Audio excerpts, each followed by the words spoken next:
ನೋಡಿದ್ರೆ ವೀಕ್ಷಕರೇ, ಟೀಚರ್ಸ್ ಆಶೀರ್ವಾದ ಅಂತೂ ಸ್ಟ್ರಾಂಗ್ ಆಗಿ ಗಿಲ್ಲಿ ನಟನ ಮೇಲೆ ಬಿದ್ದಿದೆ. ಮಕ್ಳೇನು ಹೇಳ್ತಾರೆ ನೋಡೋಣ. ಯಾಕೆಂತಂದ್ರೆ ಗುರುಗಳ ಆಶೀರ್ವಾದ ಇದ್ರೆ ಯಾರು ಏನ್ ಬೇಕಾದ್ರೂ ಸಾಧನೆ ಮಾಡಬಹುದು ಅನ್ನೋದಕ್ಕೆ ಗಿಲ್ಲಿ ನಟ ಸಾಕ್ಷಿ. ಮಕ್ಳೇನು ಹೇಳ್ತಾರೆ ಮಾತನಾಡಿಸ್ತಾ ಹೋಗ್ತೀನಿ. ಹಾಯ್, ಮಾತಾಡ್ರೋ. Hello madam. Hi. Hello madam. ಏನ್ ಹೆಸರು? ಚಿರಾಗ್ ಅಂತ. ಎಷ್ಟು ಖುಷಿ ಆಗ್ತಾ ಇದೆ ನಿಮ್ಮ ಶಾಲೆಯ ವಿದ್ಯಾರ್ಥಿ ಈಗ ಬಿಗ್ ಬಾಸ್ ಸೀಸನ್ 12 ಅಲ್ಲಿ ಇರೋದು? ತುಂಬಾನೇ ಖುಷಿ ಐತೆ, ಯಾಕಂದ್ರೆ ನಮ್ ಸೀನಿಯರ್ ಅವರು. ನಾವು ಅವ್ರಾಗಬೇಕು ಅಂತ ಇಚ್ಛಿಸ್ತೇನೆ.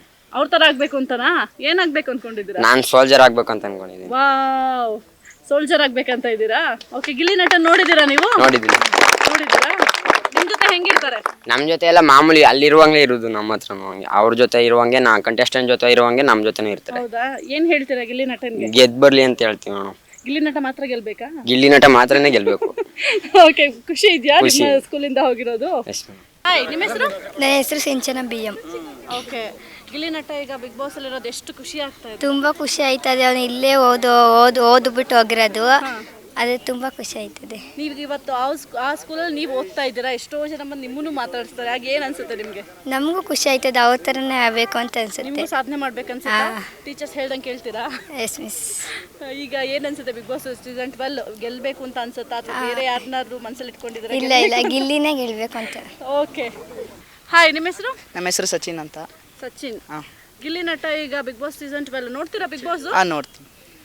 ಖುಷಿ ಆಗುತ್ತಾ ಬಿಗ್ ಬಾಸ್? ಖುಷಿ ಆಗುತ್ತೆ, ತುಂಬಾ ಖುಷಿ ಆಗುತ್ತೆ. ಗಿಲ್ಲಿ ನಟ ನಮ್ಮೂರ ಹುಡುಗ, ಖುಷಿ ಆಗುತ್ತೆ ತುಂಬಾ. ಇವಾಗ ಇನ್ನೇನು ಇನ್ನೊಂದು ಸ್ವಲ್ಪ ದಿನದಲ್ಲಿ ಸೆಮಿಫೈನಲ್ ಇದೆ, ಏನು ವಿಶ್ ಮಾಡ್ತೀರಾ? ಅವರು ಗೆದ್ದು ಬರಲಿ ಅಂತ ಆಶಿಸ್ತೀನಿ. ಮತ್ತು ನಮ್ಮೂರಿಗೆ ಹೆಸರು ತರಲಿ, ಇನ್ನೂ ಬೆಳೀಲಿ, ಅವರು ಬೆಳೀಲಿ. ಈಗ ಗಿಲ್ಲಿ ನಟ ಅಂತೂ ಈಗ ಊರಿಗೆ ಹೆಸರು ತಂದಿದ್ದಾಯ್ತು, ನೆಕ್ಸ್ಟ್ ನಿಮ್ಮ ಸರ್ದಿನ? ಹೌದು, ನಮ್ಮ ಸರ್ದಿ. ನಾವೇ ಬೆಳಿಬೇಕೀಗ, ಅವ್ರಂಗೆ ಬೆಳೆಯೇ ಅವ್ರ ಜೊತೆನೇ ಇರಬೇಕು ಅಂತ ಅನ್ಕೊಂಡಿದೀವಿ. ಟೀಚರ್ಸ್ ಹೇಳ್ದಂಗೆ ಕೇಳ್ತೀರಾ? ಕೇಳ್ತೀನಿ. ಟೀಚರ್ಸ್ನ ಕೇಳಬೇಕು, ಇದನ್ನ ಕೇಳ್ತಾರೆ? ಕೇಳಿ ಅವ್ರು. ಓಕೆ, ಏನು ವಿಶ್ ಮಾಡ್ತೀರಾ? ಎಷ್ಟು ಖುಷಿ. ಯಾಕೆಂತಂದರೆ ಯಾರಿಗೇ ಆದರೂ ಅಷ್ಟೇ, ಒಂದು ಗ್ರಾಮ ಗೊತ್ತೇ ಇಲ್ಲದೆ ಇರುವಂತಹ ಗ್ರಾಮನ ಇವತ್ತು ಎಷ್ಟೋ ಜನಕ್ಕೆ ಗೊತ್ತು ಮಾಡಿದ್ದಾರೆ. ಅದು ನೋಡಿದಾಗ ನಿಮ್ಗೆ ಏನು ಪ್ರೇರಣೆಯಾಗಿ ತೊಗೊಳ್ಬೇಕು, ಗಿಲ್ಲಿ ನಟದಿಂದ ಇದನ್ನು ಚೂಸ್ ಮಾಡ್ಕೊಳ್ಬೇಕು ಅಂದರೆ ಏನು ಚೂಸ್ ಮಾಡ್ಕೋತೀರಾ? ಅವ್ರು ಕಾಮಿಡಿ ಚೆನ್ನಾಗಿ ಹೇಳ್ತಾರೆ, ಆಮೇಲೆ ಇದ್ದಿದ್ದಂಗೆ ಎಲ್ಲನೂ ಹೇಳ್ತಾರೆ. ಎಲ್ಲರ ಜೊತೆ ನಗ್ತಾ ಇರ್ತಾರೆ. ಅಶ್ವಿನಿ ಗೌಡ ಆಗದವರು ಅವ್ರ ಜೊತೆನೇ ಇರ್ತಾರೆ, ಅವ್ರ ಜೊತೆನೇ ಖುಷಿಯ ಜೊತೆ ಮಾತಾಡ್ತಾರೆ. ಮಾಮೂಲಿ ಆಗದವ್ರ ಜೊತೆನೂ ಮಾತಾಡ್ತಾರೆ, ಆಗೋರ ಜೊತೆನೂ ಮಾತಾಡ್ತಾರೆ. ತುಂಬ ಫ್ರೆಂಡ್ಲಿಯಾಗಿರ್ತಾರೆ ಅಷ್ಟೇ.